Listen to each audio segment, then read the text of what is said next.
Hey everyone, thanks for joining me again. Welcome back to Tiny's Garage. What we're doing today is continuing work on the 98 S10 Blazer. Changed the rear brakes on it last time. What we got to do today is change a fuel filler neck on it.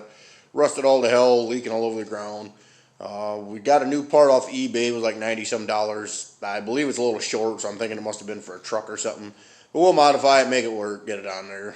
Somebody, I don't know who the hell did it, put some roofing flashing or something like that on there, wrapped it around there to try to stop the leak. But we'll get that crap all out of there, put some new pieces in there, and get it back on the road. So stick around. Thanks for joining me. Alright, in order to get the neck out, you got to come up here to the top. Then you're going to take your cap off and save your cap because you're going to need that. The new one doesn't come with it. And you're going to have these 3 bolts in here. These are 7mm. You're going to have to take those 3 things out. If it's really rusty in there, you might want to get underneath and spray some PB or WD or whatever your favorite flavor is on the back side and get those out. If you happen to get one that has this plastic thing also, then you can just go ahead and take these star bits out right here, and this whole piece will come out. But we don't have that. We got this piece. We got this piece here, so I got to take those 3 bolts out, and then we'll pull that fuel filler neck down, and then we'll unbolt it from the gas tank also. And there is one ground strap underneath of there that you'll have to watch for, see where it goes. Try to get that off without breaking it, or at least save the bolt and area, because the new one should come with a ground strap on it also. So, alright, we're going to get up underneath here. This right here is the fuel filler neck, and I have no idea what in the hillbilly hell that thing is.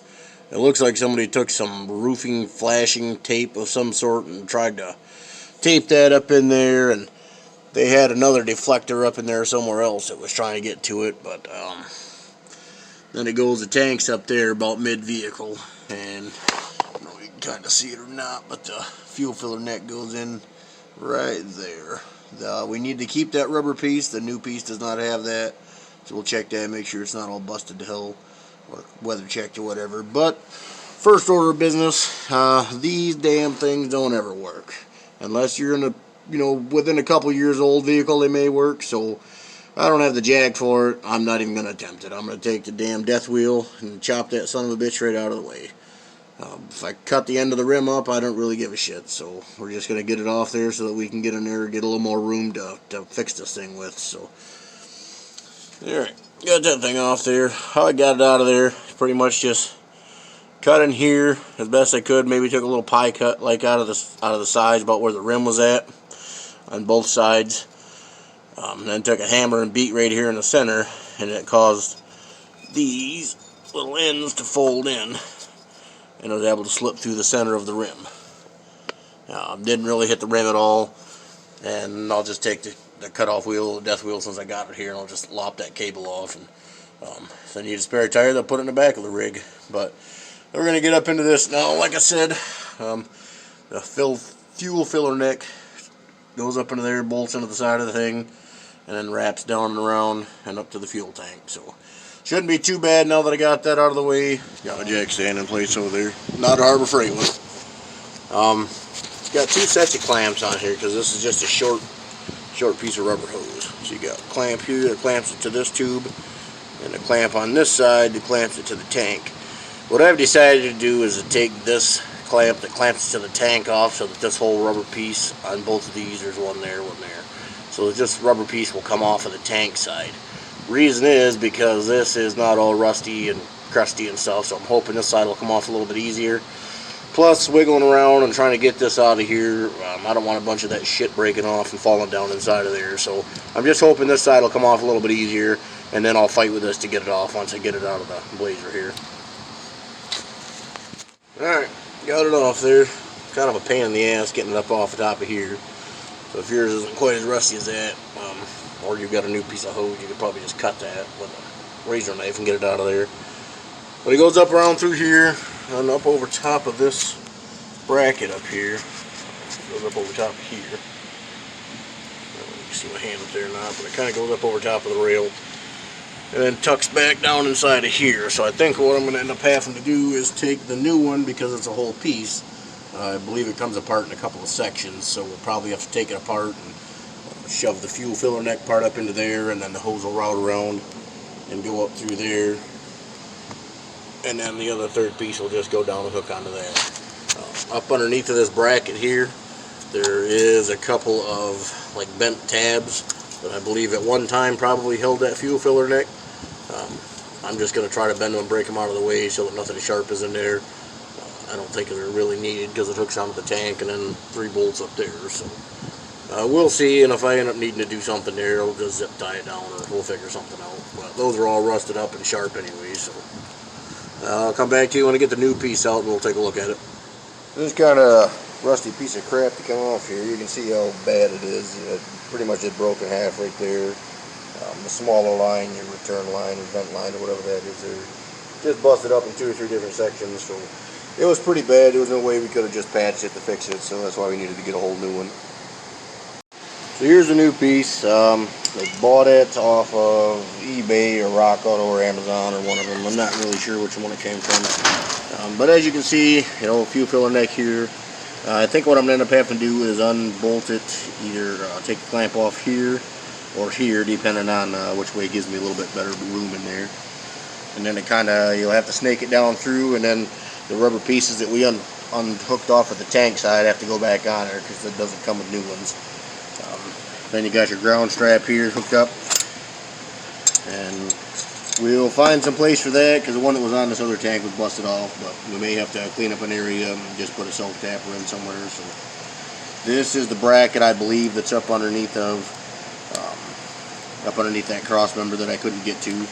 So there's no way I get the bolt out of it. It's all rusted to hell, so I'm going to stick it up in there and hopefully I can make something work with it. So yeah, per usual, nothing ever seems to go right.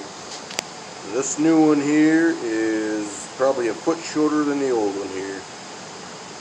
No idea if it was meant to be for truck S10 or what, but it is the wrong one. So I'll try to improvise and see what I can't do. Again, this one was bought offline, so you know, do you go through all the hassle of sending it back there, or do you just make it work? So I'm going to try my damnedest to make it work so we can get this thing back on the road. Alright, got the new part in, all the way up to, I got it screwed into the side of the Blazer. Goes up around just like it originally did stock, but as I showed you previously, it's too short. It ends like right there. We got to go up to there. So we're about, I would say about a foot to 16 inches short. So I called the local auto parts store, and they said they did have some fuel filler neck line that I could probably buy in that big of a section. So I'm going to go check that out. I'm going to take the piece to come off there with me. And if I can get a piece to just put in there to clamp the two together, that'll be great. If not, I will see about getting a piece of maybe conduit or some sort of a steel tube to where I could just put a small section here and a small section down there. So I'll go see what I can find, and then I'll show you when I come back with it. Alright, this is what I come up with. This is a piece of 2-inch ID exhaust pipe. I need, I'm going to cut it here because I don't need that much. I need about a foot. And I've got some of this here fuel filler neck hose that I'm just going to use for couplers on the ends. It'll be about 3 or 4 inches, you know, 2-3 inches, whatever it is on either end. And that'll connect back to the gas tank there and connect here back to the fuel filler neck so that I don't have this rubber piece through the whole way. So I'm going to get that cut down to size and get it put up in there, and then I'll show you what it looks like. Got the little hose on there. This is just a piece of like heater core hose I had laying around. That really doesn't ever get gas in it. It's more like a vent hose for when you're filling it up and things like that. So you got a piece of heater hose on that, and I'm going to put this one on now, and I'll show you that when I get done with it. Alright, got it in finally. Got the piece there connected.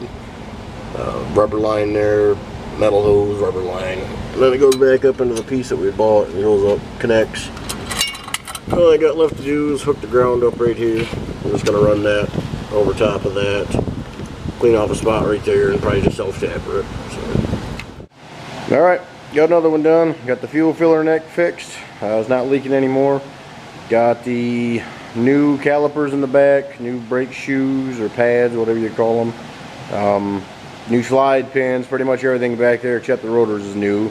Bled them all out, got all the air out of the lines, everything seems to be working good. Poured some gas in it too, you know, like I said, that's not leaking. Did checking things on it, check the oil, check the training fluid, check radiator. The other one going out the door, getting back on the road. So thanks for watching. If you like this, like, subscribe, share, tell everybody about it. You know, I'm trying to get the channel to grow a little bit, so I'm going to get back onto some more fun stuff here pretty soon. Hopefully the Caballero pretty soon. I think I got a direction I might want to go with it.